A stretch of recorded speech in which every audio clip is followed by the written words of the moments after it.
Ano po ang posisyon dito ng PDP Laban? Member po ng partido si Senator Bato de la Rosa.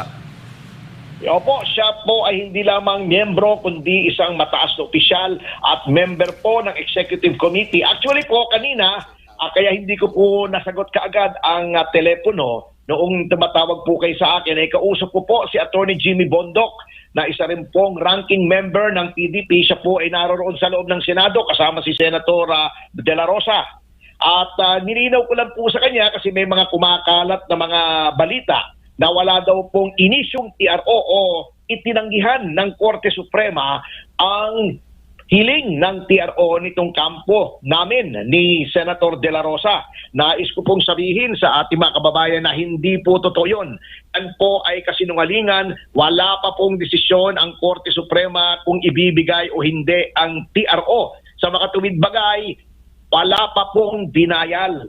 Ang sinabi lamang po ng Supreme Court, at ito'y nilinaw ko mismo sa mga tumatayong abogado ni Senator de la Rosa, na ang sinabi po ng Korte Suprema, unang-una, pinasagot po ang ating respondents.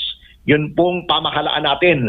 Within 72 hours, 3 days po, kailangang sumagot ang gobyerno. After that, sasagot ulit de la Rosa. Ngunit very clear po sa order ng ating taas-taasang hukuman na this is without prejudice, o ibig sabihin ay hindi nangangahulugan na hindi maaring mag-issue ng TRO habang yung mga time periods na yon ay umaandar or anytime po mag-issue at wala pa pong pasya kung mag-i-issue o hindi. So yun po ang katotohanan. Kaya po masyadong maraming disinformation dito sa ating bayan na galing po sa ating pamahalaan. Apo, Attorney, si MJ po ito. Kasama natin si Admar, si paring RJ at si Master Judea. Ito po yung tanong ko, sir. Follow up ko lang po doon sa sinabi ninyo na without prejudice to the court, taking any interim or urgent measure. Ito ba'y pabor sa petitioner? Meaning to say, ang Supreme Court po ay nakatutok in real time sa mga ganap ngayon sa Senado. Opo, nakatutok po. At the mere fact na pinasagot ang kabilang panig ay ibig sabihin may due course po itong kahilingan natin or binigyan po ng pansin. Inintindi po ito. Lamang ay siyempre po meron po tayong provision sa konstitusyon ng due process na kailangan pong dinggin ang parehong panig bago kumilos ang Supreme Court. Kaya tinuulit ko po, Sir MJ, mali po yung nire-report ng ilan na namang mga biased media na may denial ng TRO. Hindi po dininay. Iba po yung dininay na sinabing walang TRO. Wala pa pong sinasabi yung Korte Suprema at may posibilidad pa po na magkaroon ng TRO or any other order upang mapigilan. Ako naman po, bilang isang mamamayan at bilang isang officer of the court, nananawagan po ako sa ating mga pamunuhan. Dito po sa mga law enforcement, sa NBI, sa ating kapulisan o kung anuman, Department of Justice, sila yung mga abogado rin, they are officers of the court. Huwag naman nilang bastusin ang Supreme Court sa pamamagitan na mag-enforce ng isang warrant, ganunable pa po. Kasi kabastusan naman yon kung meron pang pending na usapin sa Supreme Court ay bigla na lang silang kikilos at parang pinangunahan nila ang Korte Suprema. Opo, Attorney, di ba hindi naman base po sa inyong karanasan bilang abogado sa mahabang panahon, hindi naman po lahat ng kautosan ng Supreme Court ay may nakaatang doon na katagang without prejudice to the court, Attorney, di ba? Ay opo, ang ibig sabihin lamang po noon, kinlaro ng Korte Suprema. Attorney? Nawala po. Balikan natin mamaya si Attorney Ferdy Topacio. Ang kanya pong binanggit, pinabulaanan po ng Deputy Spokesperson ng PDP Laban yung mga nabasa niyang balita update mula po sa ibang news agencies o news sources na hindi raw po pinagbigyan ng TRO ng hiling ng kampo ni Senator Bato de la Rosa. Bagamat ganun ang naging pasya na walang TRO, pero klinaro po, nilinaw po ni Senator Bato yung katagang without prejudice to the court, taking any interim or urgent measure. Sa ating panayam, sinabi ng Deputy Spokes ng PDP Laban na ang ibig sabihin pala noon ay parang nagsasabing naghihintay ng sagot ang Supreme Court, pero handa silang humarang mag-issue ng TRO anumang oras o anumang sandali kung biglang magkagulo o magkaroon ng banta sa pag-aresto. Tila baga ang naging desisyon ng Supreme Court batay sa paliwanag ni Attorney Ferdy Topacio ay pumapabor o binibigyang proteksyon yung petitioner.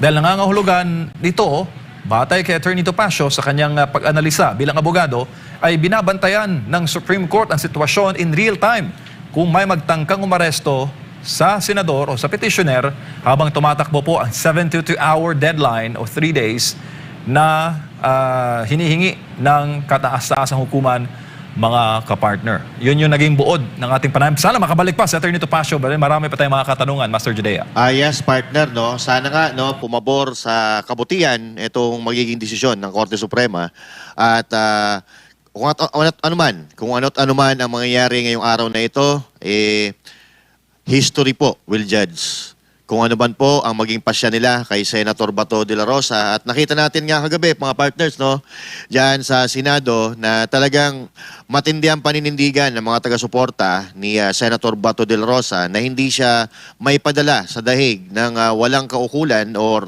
na hindi dumadaan sa tamang proseso. At nakakalungkot lang, mga partners, dahil nga nagkakaroon po ng pagtataksil ang ibang mga senador natin at ipagkakanulo ang kapwa senador at ipapadala sa ibang bansa. Gusto nila pong ulitin itong nangyari kay PRRD na pangingid na, pero hindi na po dapat ito maulit. Marami po ang mga Pilipino na nadismaya sa pagkakadala ni PRRD doon sa dahig. Uulitin pa po ba natin? At kanina po, nanawagan na po si Senator Bato de la Rosa na ang hinihingi po niya ang ating suporta, ang suporta ng mga Pilipino na nagmamahal sa ating bansang Pilipinas na kung meron kayong oras ay pumunta po tayo diyan sa harap ng Senado para makapag-vigil bilang suporta at pagkundina sa paglapastangan sa ating sa batas or sa konstitusyon ng ating Pilipinas, mga partner. Oo, kaabang-abang ang mga ganap. Paring RJ.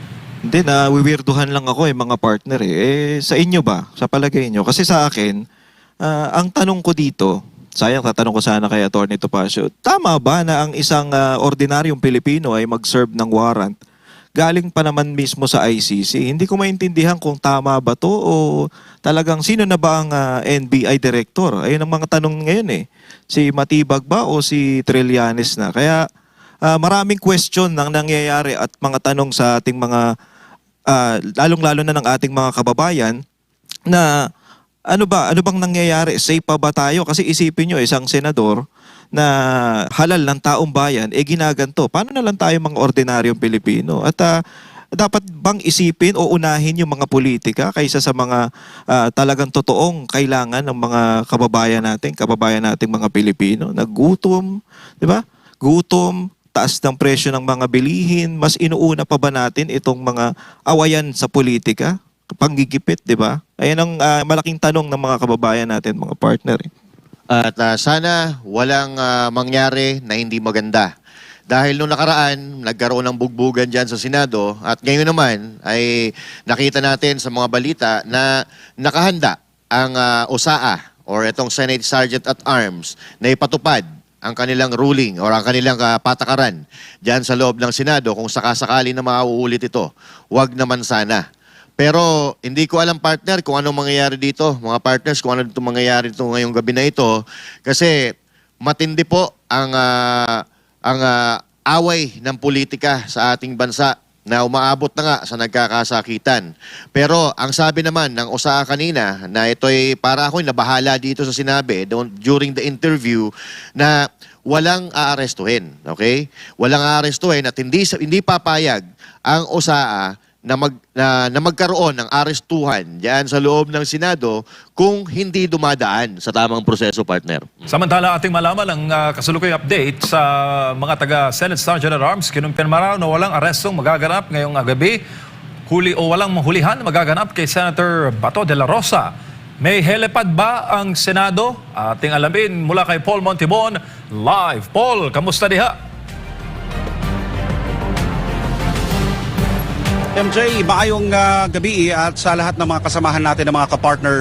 Tsaan, ngayon na ambush natin via interview itong acting Sergeant at Arms na si General Mau Aplasca dito yan sa Senado dahil katatapos lang ng pakikipag-meeting niya with Regional Director ng National Capital Region Police Office sa si General Aberin at ang sabi niya ay walang mangyayaring hulihan, walang manggaganap na arestuhan dito sa loob ng Senado na kung saan nasa kustodiya nila si Senator Ronald Bato de la Rosa. Ayon sa kanila, wala silang kumpirmasyon o anumang papel na pinangahawakan doon sa arrest warrant para kay Senator Bato de la Rosa.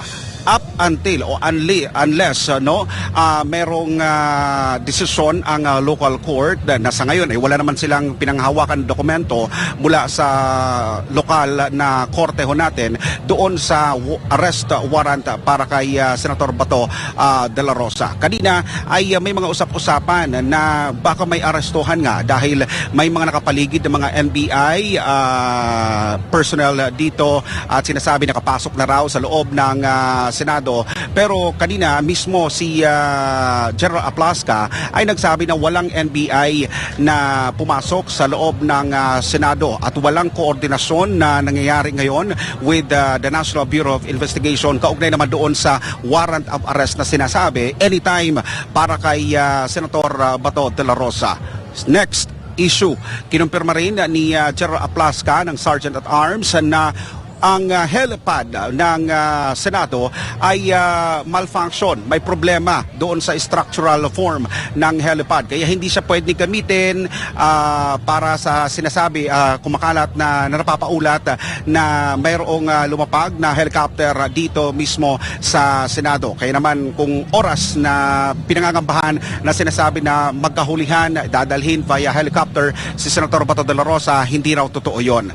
Next ay wala rin tinatawag na lockdown dito sa palibot, sa loob at labas ng Senado unless magkaroon ng malaking kumusyon in between doon sa mga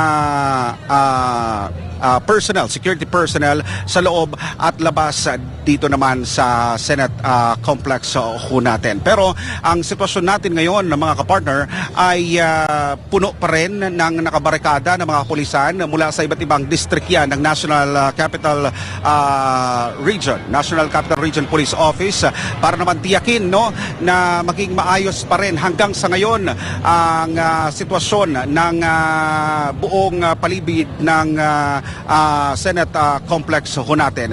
Bagamat kanina ay nagkaroon lang ng maliit na usapin dahil itong mga supporters ni Senator Bato, mga kapartner, ay itong nasa gitna ng mga nakaharang, nakabarikada ng mga pulis ay pinapakiusapan nila ang bawat sasakyan na lumalabas ng Senado na ibaba ang mga bintana para tingnan nila dahil sa pangamba nila yung kidnapping na mangyayari kasama si Senator Bato de la Rosa.